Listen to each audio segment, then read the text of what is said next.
is a winter preparation. That's a root preparation for the root system. Then we have a summer preparation, which is a foliar, the one you saw, are spraying now. It's summer, we're coming into summer in Brazil. So it's basically silica.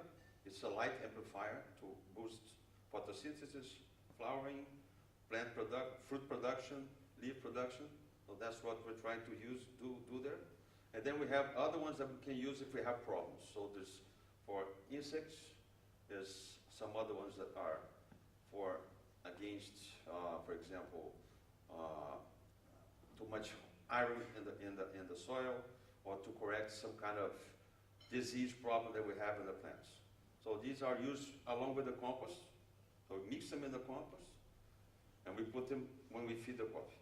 The other ones we are obliged to use, and we use them because they are very effective in creating a defense inside the plant. So the plant resists more the weather change that we're going through in the world. The pests that are appearing more and more with all this weather change, as we're going through this cycle of very warm and very cold, and very warm and very cold, for me it's more the variation and the extremes than anything else. So at my farm, we've been following the weather for the last 15 years, and I can tell you it changed drastically. So we have now much longer picking season. We are usually having 5 flowerings a year. We used to have 2 in Brazil that was regular. So we had a year, about 2 years ago, that we had 7 flowerings. So this is really unusual for us. It makes it a challenge to grow coffee anywhere, especially because the manpower involved to pick the coffee, but especially because this brings different challenges in terms of weather, in terms of diseases that appear. In the cold weather, it's a thing. In the hot, warm weather, it's another thing. And we're having to deal with this a whole year, basically. So I'm in December, nearly getting close to Christmas, and I'm still picking coffee. So this is very, very, very unusual and perturbing. I think we all have to understand this, and we all have to understand these challenges for the growers, and this obviously will increase the amount of money involved in coffee growing, because you have to deal with this in different ways. And I think organic biodynamic farming helps us resist these problems better. So the plants are more disease resistant. The plants are more, I would say, effective in producing the fruit. So I hope we are able to spread this word around, especially for the small farmers. In my case, in Espírito Santo, as Isabella said before, 85% of the coffee growers are families. So this affects a lot more the families than it affects the big growers. So that we are able to create an environment which is safer for people to work with, so there's no chemicals involved. It's still a big problem in Brazil, the chemical industry, especially if you're talking about remedies against any kind of disease. They are very, very toxic. And the families don't have the education to apply properly these medicines, and there's a lot of problems. A lot of people die from these problems in Brazil still, which is bad news, but it's real news. So this kind of agriculture will bring a different view of the plant itself, will bring a more stable environment, a more healthy environment for whoever works in the land, and I think it's really a way to go. We are very productive. We do 25 bags per hectare in my farm. So Brazil average is 22 bags per hectare, so we are over the average of the country. Obviously, there are more productive farms, like the ones you saw with the pivot. That's around 60 to 80 bags per hectare, but it's once a year. 1 year they produce, next year no production. So because there's a lot of chemicals involved, so the land can't take 2 years of production. So in the medium, it's around 40, 45 bags per hectare. I have Edgar here somewhere that knows better than me about that. Yeah, I can talk about that a little bit, maybe. And when we go to questions and answers. And we are facing big challenges as coffee growers all over the world. So I think this is a better way to do it, and that's why I'm here, to answer your questions, to talk about, if I find my presentation, that would be nice. Okay, it's somewhere there. Let's see if I can find it. Yeah, sorry. story. I also haven't got my glasses here. Uh-oh, no, that's not it. Sorry. That's different. That's another story. Anyway.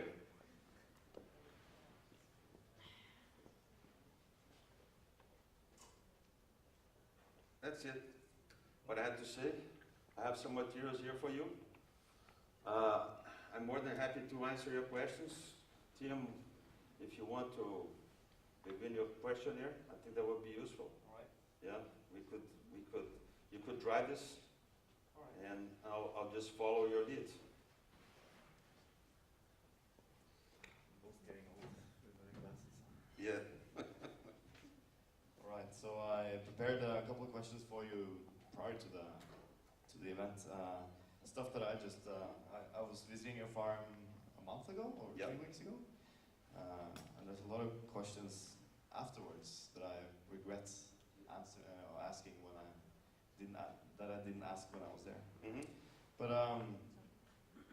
first of all, why did you decide to grow organic coffee or biodynamic coffee in the first place? Well, I think it's influence from my family, from my grandfather, firstly. Secondly, I already had the view of doing things organically since I was young. So I was always driven towards this kind of consuming these kind of products. And thirdly, it made all sense because we had nothing on the land. We never did use any chemicals at all in this farm. So it was an opportunity to start from scratch. Well, that's different from adapting a farm to a biodynamic or organic farm, which is very hard to do, by the way. To transform a chemical farm to an organic farm, actually the system works against that because it takes at least 3 years, and you lose yield, you lose production. The trees kind of die a little bit because they don't get that boost from the chemicals, and it's like a drug user. You're taking the drug out of the guy, so it kind of stops. You have to put some kind of substitute there. So we began because it was the thing to do, I think, in our region.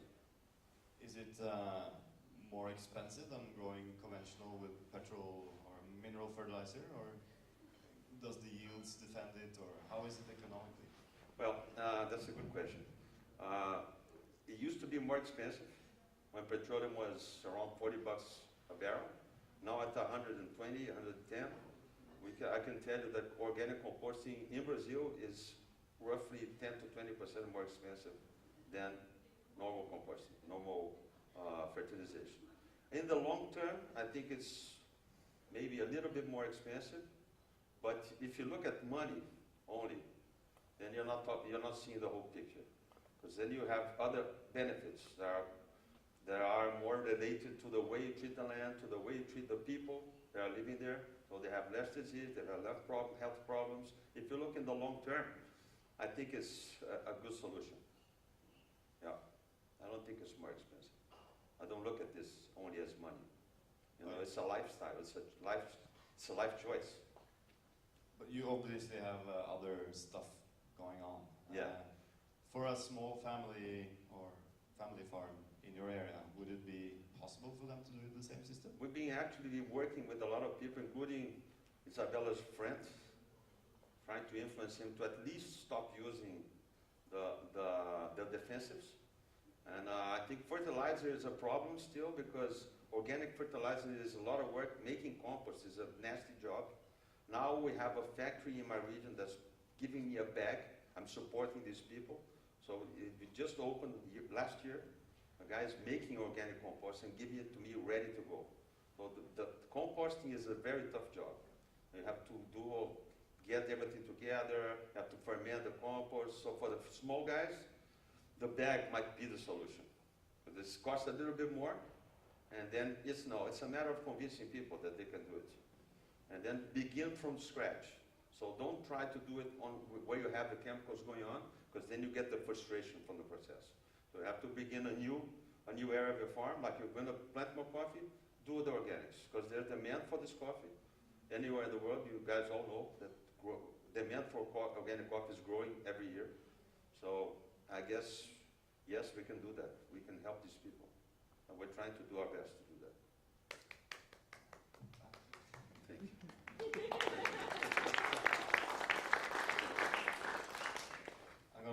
one more question, but I wanted you to ask questions as well. But the obvious question, since we're all in specialty coffee or whatever we call it, are there any difference in quality between your biodynamic coffee and a conventional coffee from your neighbor or something? Well, that's a tough question also, because I think Biodynamics will bring you better aromatics.